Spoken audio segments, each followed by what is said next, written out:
Welcome to Sadaaqa. Today I am honored and delighted to feature someone I greatly admire. He is Ahmed Al Sarraf, one of Kuwait's leading columnists. Well, I'll tell you the reason why I'm such a huge fan of Mr. Al Sarraf. Mr. Al Sarraf's columns regularly appear in some of Kuwait's leading newspapers, Al Qabas, which is the foremost Arabic newspaper, and Arab Times, the English newspaper for which I write, and I've been writing for the last 2 decades. He's very, very liberal, he's staunchly secular, he's direct, he's scathing, he's honest, he does not pull punches, and sometimes it becomes really scary. I call him the truth sayer, or in many ways he is the conscience of the country. Now, he fearlessly writes about what he thinks is right, and as a writer he has published novels, he has published op-eds, and apart from this, and last but not the least, he's a leading and a very successful businessman in Kuwait.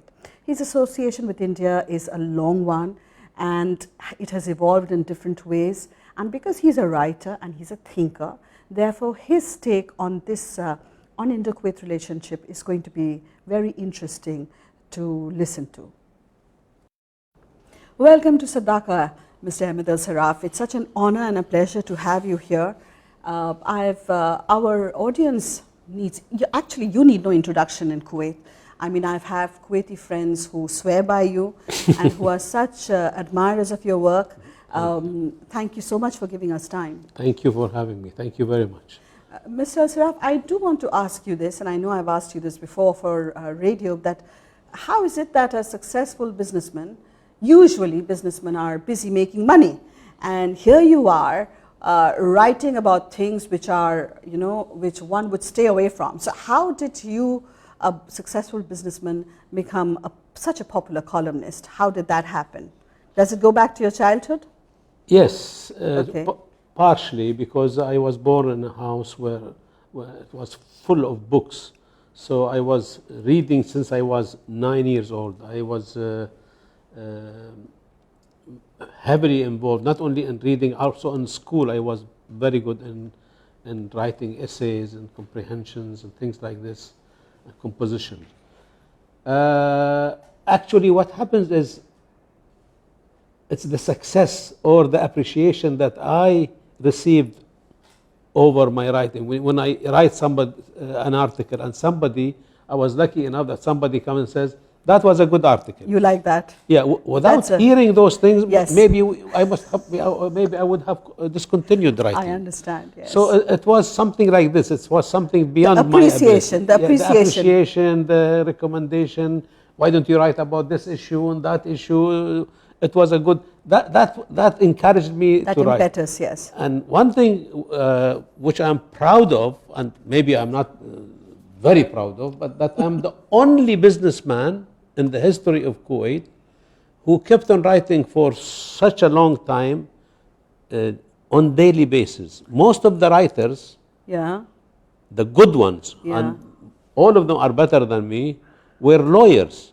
And writing is part of their profession. Whereas as a businessman, it wasn't. As a banker, writing was nothing to do with my profession or the nature of my job or my business afterward. So, or they were university professors. Somehow they something to do with their with writing academia, and with literature. I wasn't. Yeah. And people, that's why it raised the question, how come a businessman is a daily columnist for such a long time and being so much read? I wouldn't say that. How long have you been writing? 30 years, every day, 6 days a week. And when, do you remember the first column that you wrote? Actually, it wasn't a column. It was a full page. Full page? Yes, and on those days, Al Qabas used to dedicate Friday last page to a writer. And you go and choose whatever you want to write about. And it was such a relief because I had always so many ideas, things to write about. And it's always boiling in my head. My composition or my writing skills was never good, still not that good at all. but I always had the ideas to write about. So that page fulfilled all my desires to put everything. I want to write about the door and about the ceiling and about the roof and about the floor. But to write only about the floor and wait for 24 hours to write about the ceiling, it was very boring. Okay. So it started like that, full page, and you write whatever you want to write about. It was very... and unfortunately, they stopped this practice. The Friday page. Yes, and what happened is that I got articles accumulated. So I have always in the pipeline between... So you keep on writing. When do you do that? At night? No, anytime. 24 hours, I'm ready to write because the ideas are there. I want to kill the idea. Yeah. I want to get rid of it. I see. It happens with many... poets, you know, they want to say something and they write it over a box of cigarette. I don't have these skills. And when I walk, and I walk a lot every day, while you're walking, I suffer. That's the time. I suffer because I want to continue walking, but I still have this idea I want to write about it. Yes.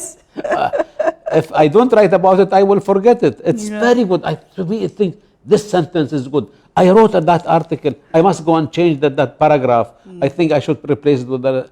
Yes, this paragraph will be like this, and I tell myself while walking, no, I will forget it. I have to go up and... I understand. It's confusing, actually. It's not... It's in many ways, one can say it's an obsession almost, It is an obsession. Actually, I had the same problem when I was in school, when they give you the multiple choices. Yeah. I never ever, except the first time, I never ever did what a normal person should do. Okay. You should read all the options. Yes, questions, and then you answer 3 out of 4 or 4 out of 6. This is the normal way. That's the way. Yes. I never did that. You answered all. No, I cover the questions. And I slide the paper and I read the first one. If I like it, I answer it. Because if I read them all, my mind will start working in the answers of all the 6 questions, and I get muddled, I get confused. I understand. So the same thing is with the article. I have so many things to talk about. I don't have the ability. I don't have the means. I don't have the newspaper who is ready to publish 6 articles a day, because you are allowed only 1. Well, you can actually write 6 articles a day. Easily. Wow, I mean, that is really amazing. And I have this, unfortunately or fortunately, most of the things I want to write about, and they are ready, books are ready, I will definitely publish them after I die, not now. I'm been taken to court. God bless you with a very, very long life, Mr. Al Sarraf. But I think the reason you're saying that is it's going to be controversial. Is that the reason? Yes. So you can't risk it. The society will not easily accept it. I understand. And some of the things that I want to write about also relates to people who are part of my life, or either friends, and I don't want them to get That's upset. right. So they will definitely take me to court. I had enough of that. Okay, yeah. I mean, what do you write about? I mean, in the sense, and how open and honest are you when you write? This is a very good question. Unfortunately, all those people whom I admired, and they inspired me in many ways. When I went to their houses and I mixed with them, I saw something different, totally different than what they have been writing or saying. And this is the best reward or I receive from my fans. They are not that many, but they say, what you write is exactly how you live. You walk the talk. This is very important. The second thing, which is not even also very, very good, they say you haven't changed over the years. This is bad. People have to evolve and change, and what they say, you haven't changed. And this is very true, that my ideas about freedom, about women's role in life, about religion, hasn't changed in the last 56 years. Okay. It got solidified. With experience. Yes, but hasn't changed.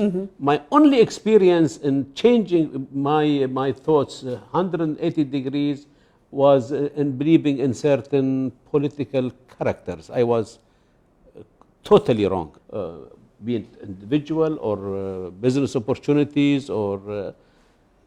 I see. So that is in general, what I write is exactly represents what my you way believe of in, living. your way of life, what you believe in. Exactly. Okay. Now we'll come to the business of Sadaaqa. I mean the essence of Sadaaqa. The essence of Sadaaqa is celebrating and documenting India-Kuwait relationship and friendship over the years. Now, how old is your association with India? How did it start? Another good question. Actually, I will put it in a triangle. Okay.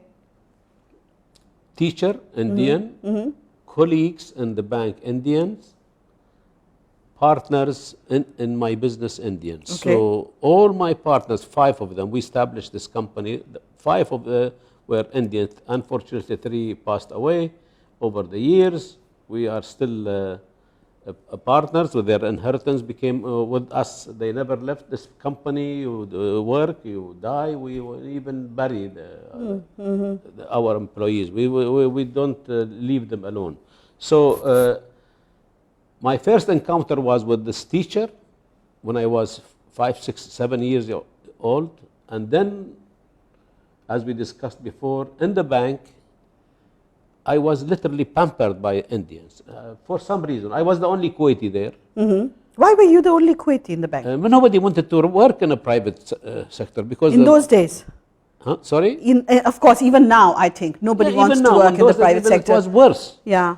And long working hours, very difficult, and to be made redundant is just go out. Okay, it's like that. Yeah, even then it was like that. Yeah, exactly. You just go out, out. That's nothing less or more. So there were cashiers, Kuwaitis. Kuwaitis had to be cashiers on those days. We didn't have the teller system where he received the check and checks everything and pays you.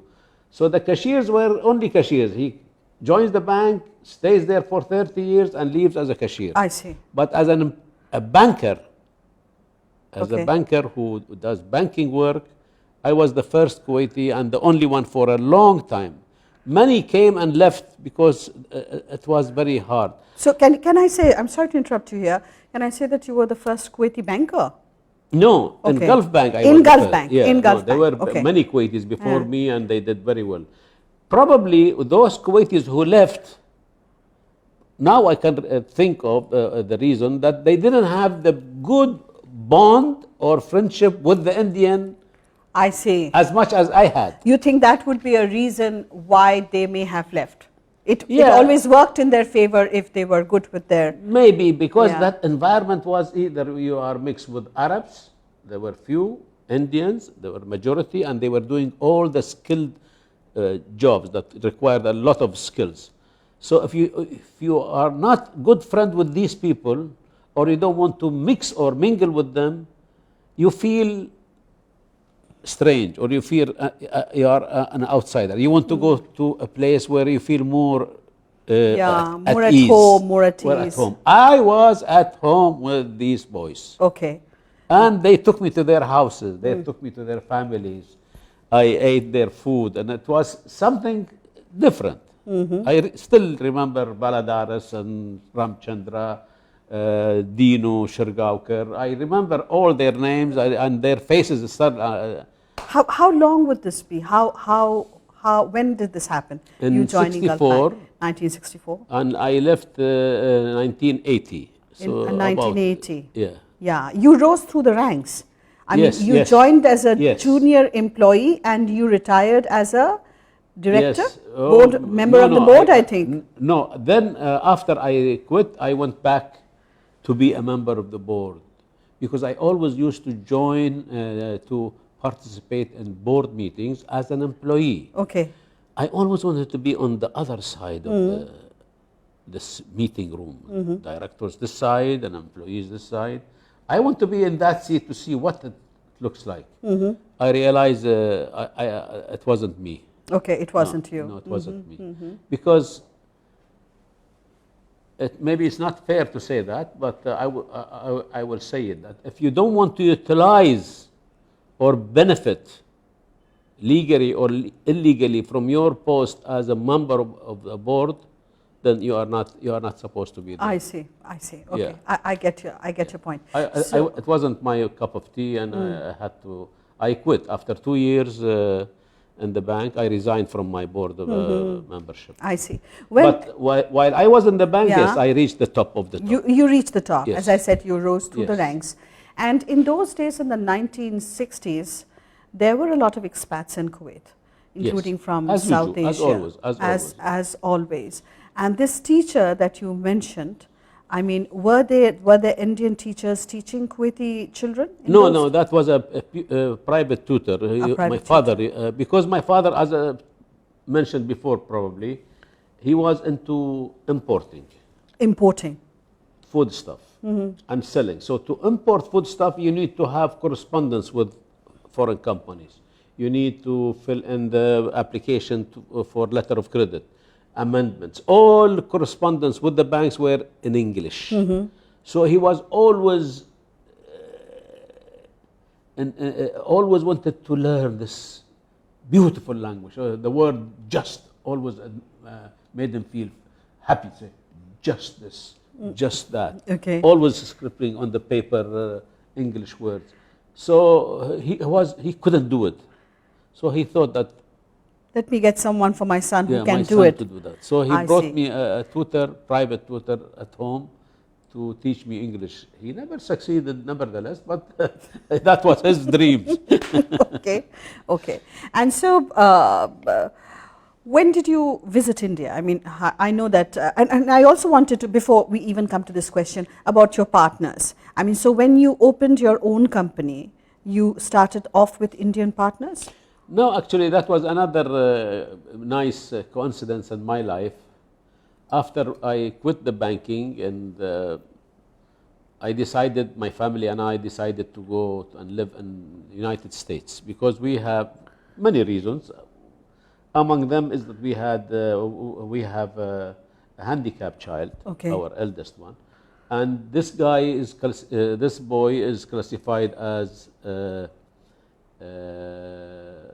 slow learner, and we didn't have any schools in those days. Yes. In those days, and not until today we don't have, or proper teachers.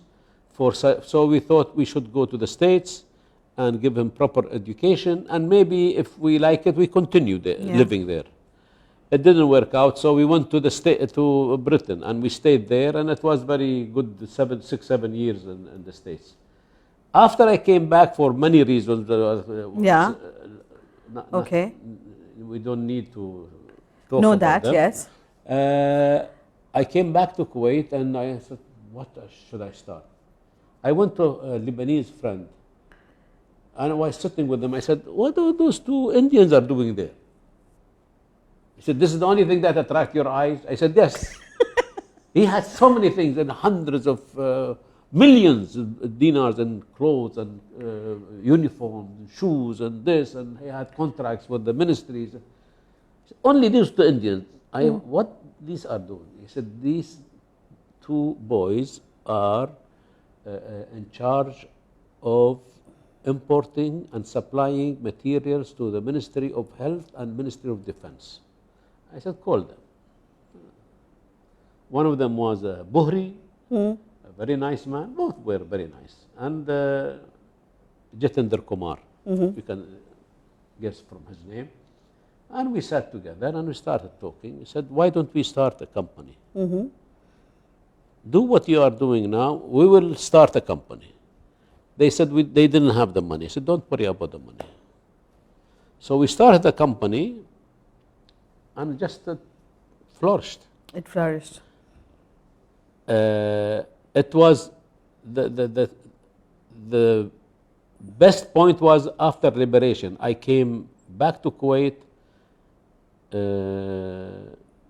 and in a very strange way. I came back, they allowed me to come in. I took I remember you telling me you drove into Kuwait. Yes. Yeah. Through a truck. Yeah, you drove a truck, full I think, of batteries and tires, and came in. And I went to the Minister of Interior. I said, I want visas to these for these my partners. Yeah. I brought them back and they came back and took off.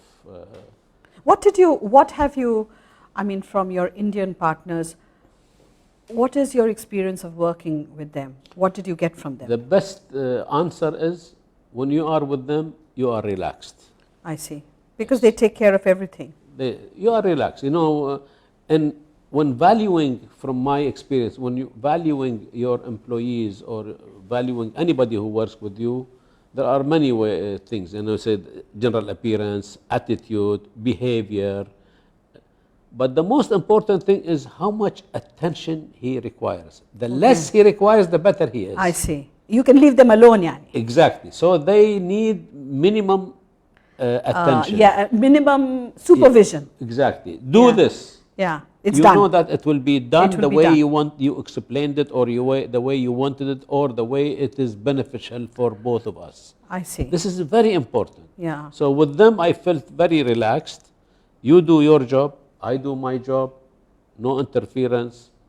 And it went like that for 33 years. And Wow, should continue. 33 years. Yes. And it still continues. Yes, it will continue You forever and ever. You don't regret the partnership. On the contrary, it has always been a pleasure and honor. And very difficult for these two to be together. You know, That's you work for a king, for example. It is an honor, but not always a pleasure. You know, you want to be at his disposal when you are want to go to bed. You know, but he wants you to be there. So, no, with these people, it was always a pleasure and an honor to be with them as partners and as a friend as well. We are friends. I have attended all their weddings of children. They have attended my children's wedding and parties. You're like a family. Yes. I wouldn't say a family, but very close. Very close, yes. Very close. We know where to stop, and we like each other. We understand each other's mentality, but we have different hobbies or habits. That's right. Yes. So I think we need to take a short break, Mr. Al Sarraf, and we'll just come back.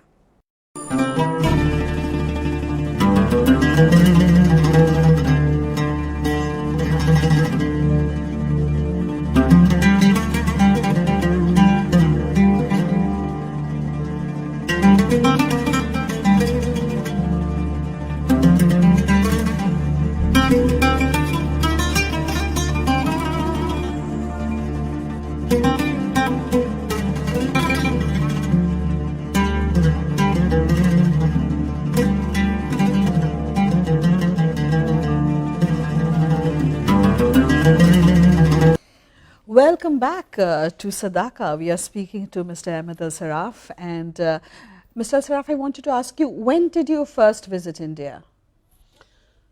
Good question. I don't remember. There were so many times I visited India that I don't remember when was the first time.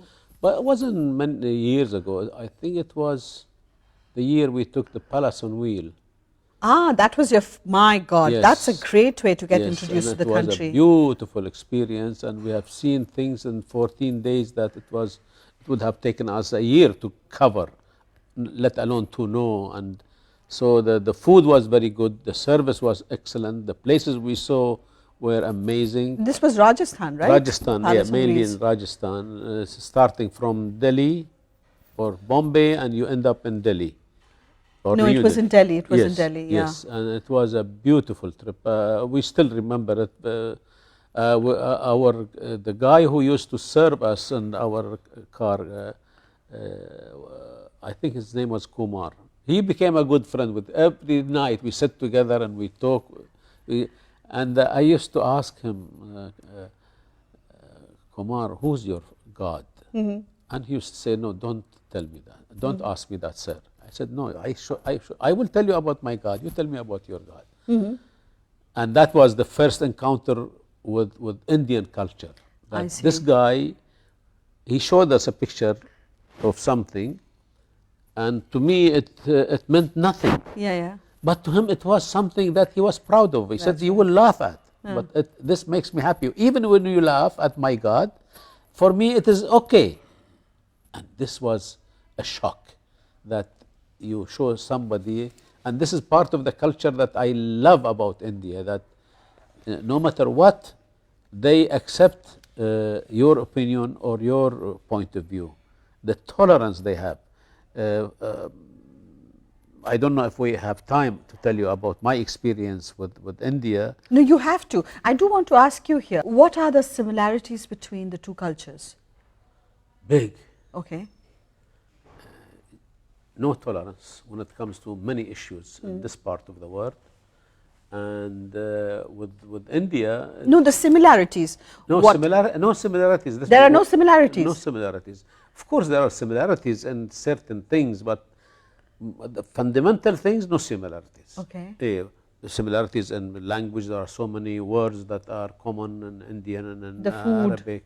The food, the culture, so many things. And even the bukhur and the way people are dressed, the love for gold.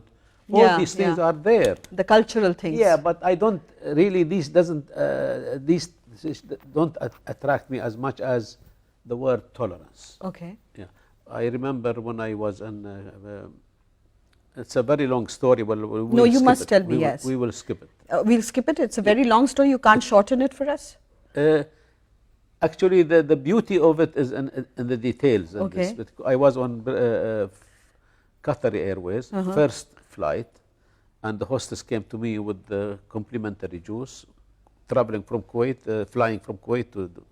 I said, no, this is against my religion. She took it aback. I mean, I was the only one on the front seats. I was wearing Western clothes. She was Filipino or Filipina. She went to this typical English hostess. And she told her, most probably, what she heard from me. So she took the tray from her, thinking that she misunderstood what I wanted to say. She came to me, and the airplane was taxiing at that moment. And she offered me the soft drinks. I said, no, thank you, this is against my religion. She went back, and I saw them, three of us, chief cabin and the two girls. They pulled a piece of paper. I assume they must have read my name, Ahmed Abdullah Jasim Sarraf. So this airplane, before takeoff, she came to me, this British hostess, and she said, Mr. Sarraf, what's your religion? I said, by birth, I am a Muslim. She said, sir, but we only offered you soft drinks. And you said, this is against your religion. I said, yes, this is against my religion. I want whiskey. Now, believe me, I repeated this story and this offer or this rejection maybe 20 times. And always the people come and ask me, what kind of religion is that? Except in India. We were on a flight. She came to me, and I said to my partner, look at her face, and the expression. And I said, it's against my religion. She only was offering us tea. Now, nobody's religion rejects tea. Okay. And she didn't say a word. I called her after. I said, please come. I said, this is to you. And she said, yes, we believe in you have a religion that some people in India, after a certain altitude, they don't drink tea. Okay. We have this religion in India. 10 people believe in it, 10 million, we don't care. But there are so many different religions that anything is acceptable. And this is the beauty of India. Thank you. You can talk about these things freely and not feel that you are imposing yourself on others. They accept you as you are. And this is beautiful, and this is all I always liked about India.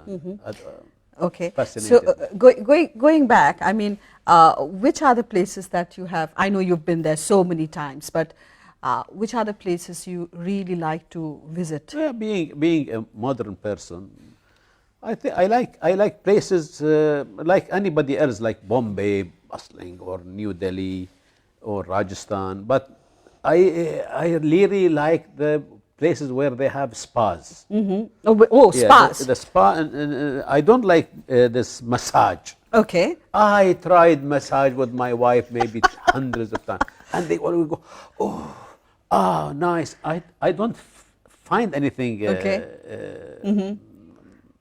interesting in this getting massage. Maybe because I do so much sport, I don't really need that. But if you sit for 10 hours and do certain work and somebody comes and massage you, you feel the difference. That's right. I don't have that. I always keep on moving. But you like the spas? But I like the spas because the discipline they have. Yeah. With kindness. Yeah. If you go to the same spa in Germany, they hit you. Seriously? Yeah, in India, it's in very... England, they shout at you. I mean, why you come here and you don't follow the instructions? In India, they are very relaxed. You like this? If you don't like it, you don't eat. We can get you something else. So the food is very relaxing. The treatment is very relaxing. The atmosphere around you is very relaxing, which appeals to me a lot. And I think these spas are mostly in the Himalayas, if I'm not mistaken. Yes. It's in the north of India. Yes, called Ananda, very famous. I've heard that one. Yes. It is a bit expensive. Not many people like to go there. And also you have to change flights and take a smaller flight. Flights, which is not shorter flight, I mean, exactly. A shorter flight from Delhi. Yes, small, yeah, exactly. Before and after the discovery of oil, many Indians, especially businessmen, professionals, doctors, health professionals, made Kuwait their homes. How visible, as a Kuwaiti, have you found their contribution to Kuwait? But to be honest, before the oil, I wasn't there. Okay. So I was born with the oil. Okay. After the discovery of oil. After when I was in my... as a teenager, to be able to notice these things, it was already, oil was there, and so I don't remember before that. Yeah, okay. And even if I was old enough to notice such things, I don't think they had anything that visible in society. They kept to themselves, like most communities. Not because they are like that, because the Kuwaitis themselves are not very welcoming to foreigners, especially if they are not of their religion or if they are not of their culture or background. Okay. They are very reserved and very conservative, always been. Look at the American missionaries when they came to Kuwait on the beginning of the century of 1912. It took them yes, I've written about that, yes. To gain the confidence. Yeah. Even the Sheikh of Kuwait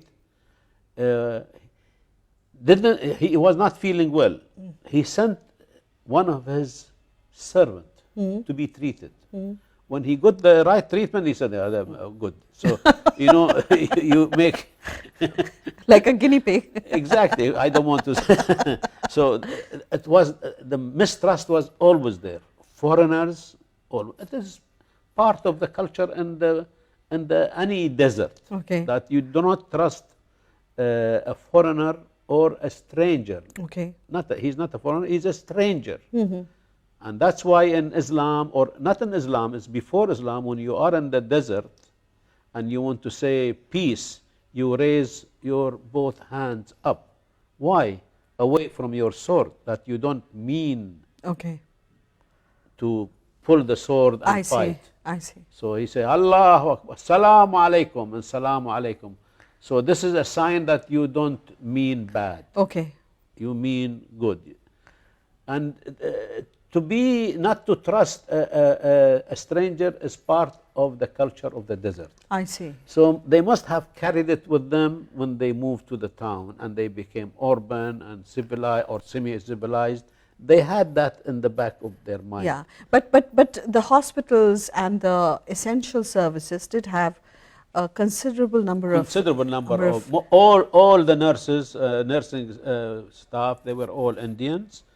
All the people who were helping the doctors were Indians, and we had a good number of Indian doctors. Dr. Menon was one of them, and he did a great work by not only treating thousands of Kuwaiti and non-Kuwaiti patients, he also trained a good number of doctors who I heard myself people thanking him, the doctor themselves thanking him for his efforts and for his knowledge. Okay.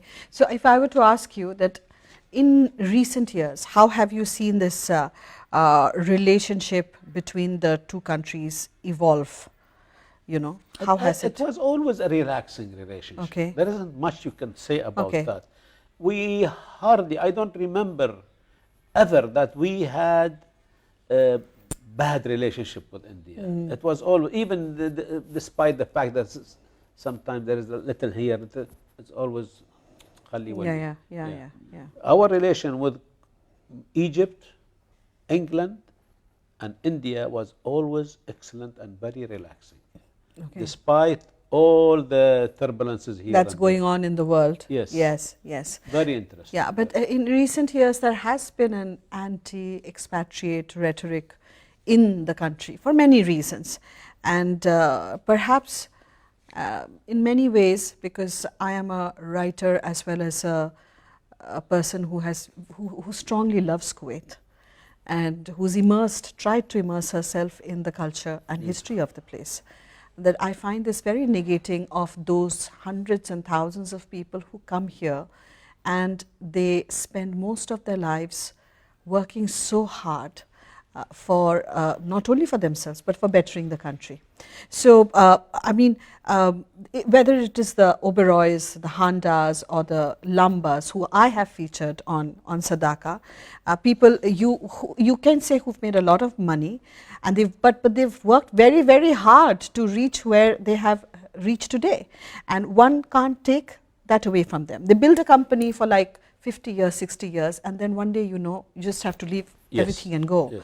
I mean, there has to be some compromise, some way out of this, right? Yes, actually, the drive behind any action is the need. Yeah. When the need is not there, nobody wants to think about it. Why should I give X person recognition or nationality or allow him to buy a house? Or it's the need. They think whoever is decides about this, then as long as we have money and we are rich, we don't need anybody, which is wrong. Because part of building any society is having it from different cultures. The beauty of India, its culture, that it is diverse. Same with the Europeans. They don't reject anybody. Go to America. Today you see this program, the doctors. I don't watch television, but sometimes I see these doctors, and they always invite very well-known and renowned doctors. They invite them as guests to explain and to give explanation to, and they are always, you see them, of non-Anglo-Saxons, Indians, Arabs, Chinese. They are American, but you can see from their features and their accent that they are from different cultures. They, in this melting pot, they became, and this is the richness of America today. They are proud of the Indians who are running huge conglomerate companies, or Arabs or Chinese for that matter. They celebrate the diversity. Yeah, but they need people to come, work and pay taxes. Here the people think that we don't need. They only quantify these things in material ways, which is wrong. If I were in their place, I would have done something different. I made these people stay and feel this is your country. Not necessarily that I give them nationality. If you don't want to give a Hindu your nationality because you think you are a Muslim country, or because you are a small country and land is not available, but you should, I would have done everything to make this home. Indians went to so many African countries like Uganda, and they did miracles. Yeah. Harnessing this talent and harnessing this loyalty would serve in the interest of the country. Absolutely. Not many people see this thing from this angle. Yeah. They only see it, they come and they will buy houses and the house prices will go up because there are 10,000 people who are eligible foreigners to buy, and we don't have. This is very short-sighted. Yeah. No, they definitely businessmen, irrespective of their background, nationalities, they need to be recognized, encouraged to invest in Kuwait, to buy in Kuwait, and to consider. Look at Dubai. There are so many billionaires, and they consider it home. That's right. They invest everything they have there. Okay, they have a little money there and a little money here, but Dubai is for them home. Yeah, inshallah. Maybe in the near future we will see some need is very important. Yeah. The need always. If you get a good job and you don't speak the language of them, they require you. You have to go and study, or make your son study. That's right. The need is not there. Nobody will bother. Thank you, Mr. Al Sarraf, for speaking to us. But we cannot let you go without answering our Namaste India question, a section which we ask all our Kuwaiti guests. Now, Namaste India is or Ahle in Kuwait is a very special section, and I'm very happy to tell you that now we have a very reputed partner on board who is supporting us on Sadaaqa, and that is Mughal Mahal, which is one of Kuwait's leading chain of Indian restaurants. So you must be aware of Mughal Mahal. Yeah, absolutely, absolutely. We have a different relationship with them on the personal basis and on the business basis, and also stomach basis.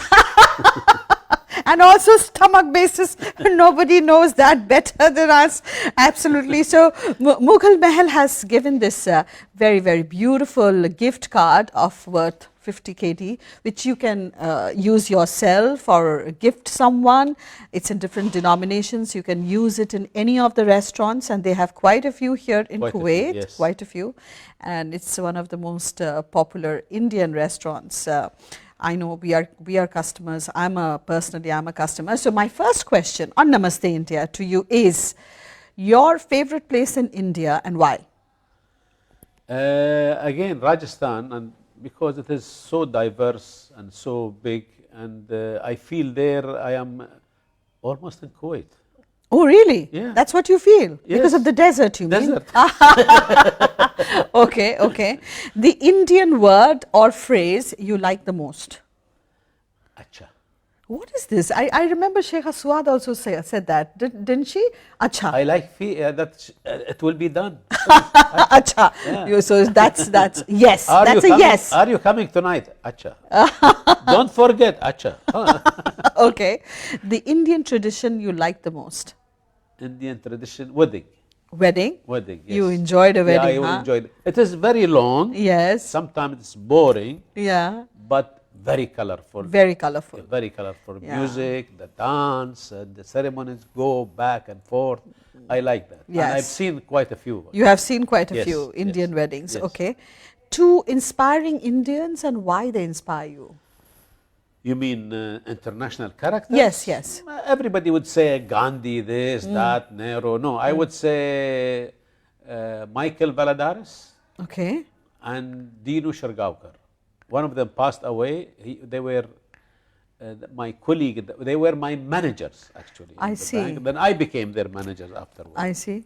And from these 2 people, I learned everything good and beautiful about life and about India. Really? Yes. Tell me a few things which, I'm sorry, I know it's going to be a short section. No. Just they took me to their homes. They took good care of me. They taught me so many little things. And the secrets of doing this work and that work. They always entertain me, even in the bank. You know, sometimes you go between, say, half an hour, there's nothing to do. And everybody is waiting for the computer or the back office to give you the data to start working. So this half an hour, they always, one of them is with me. And they always take my hand and show me this and show me that. So they taught you a lot. Yes, I've always felt indebted to these 2 characters. Okay, okay. And our last question. It's not the last but not the least question. Your favorite Indian food? Sweets. Sweets, mithai. It's Indian sweet, it's gulab jamu. I love that. Anything that has coconut and oil and sugar. These That's the reason why, Yes, and it's I okay. like So Indian Indian sweets, sweets. I never come near them because at the moment I see, I cannot resist. You can't stop. No, I So can't. now with this card that Mughal Mahal has gifted you with, you can have your your share of gulab jamun, as many as you want. I see the small shops there, I go there. Yes, They in have Salmiya. In Salmiya and downtown. That's right, and quite you'll a few see stores. strays Yeah, with saffron. Zafran, that's and, right. Cardamom. And especially during Diwali, the number of sweets increase, you know, during the festival of lights. Unbelievable. Yes. Thank you so much for giving us your time. And now is the time to hand over this beautiful card to you from Mughal Mahal. Enjoy yourself. And I hope your family likes it as well. Yes. Thank you so much for giving us your time and for allowing us to come to your beautiful house. Thank you from Sadaaqa. Thank you very much. Thank you for having me. Thank you.